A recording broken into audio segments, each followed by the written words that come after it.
J'ai eu connaissance de l'Union pan-européenne lorsqu'en 1960, le général de Gaulle, sur la suggestion de Koudenov-Kalergi, a demandé à mon père de créer en France une espérance nouvelle chez les Européens eux-mêmes, une identité nouvelle qui s'ajoute aux identités nationales qui existent déjà. Par la suite, quand je suis devenu président de l'Union pan-européenne de France, j'ai eu l'occasion de rencontrer les jeunes pan-européens allemands avec lesquels, comme vous le savez, je garde des contacts suivis et j'ai le plaisir d'aller régulièrement à leur congrès annuel.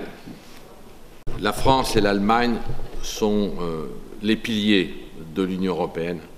Sans une entente étroite, sans une orientation politique commune, sans une coordination économique, sans une vision commune du monde, l'Europe ne pourra pas se faire. Donc il est essentiel que nous travaillions la main dans la main. Par ailleurs, l'Europe aujourd'hui est plus nécessaire que jamais, car nous vivons une crise très grave.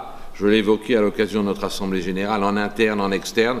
Nous sommes face à des menaces extrêmement graves, préoccupantes, sur notre sud, par les mouvements d'islamisme radicaux fanatiques, qui ont des répercussions et des relais au sein même de l'Europe, dans nos propres pays, par la déstabilisation conflictuelle que nous connaissons avec la Russie, notamment en Ukraine, qui avait déjà été le cas dans d'autres pays, avec la Géorgie, avec la Moldavie. Donc l'Europe, ensuite, a une crise dont elle n'est pas complètement sortie, une crise économique et sociale depuis 2008. Elle doit surmonter tout cela pour y faire face. Il faut une volonté politique commune, du courage.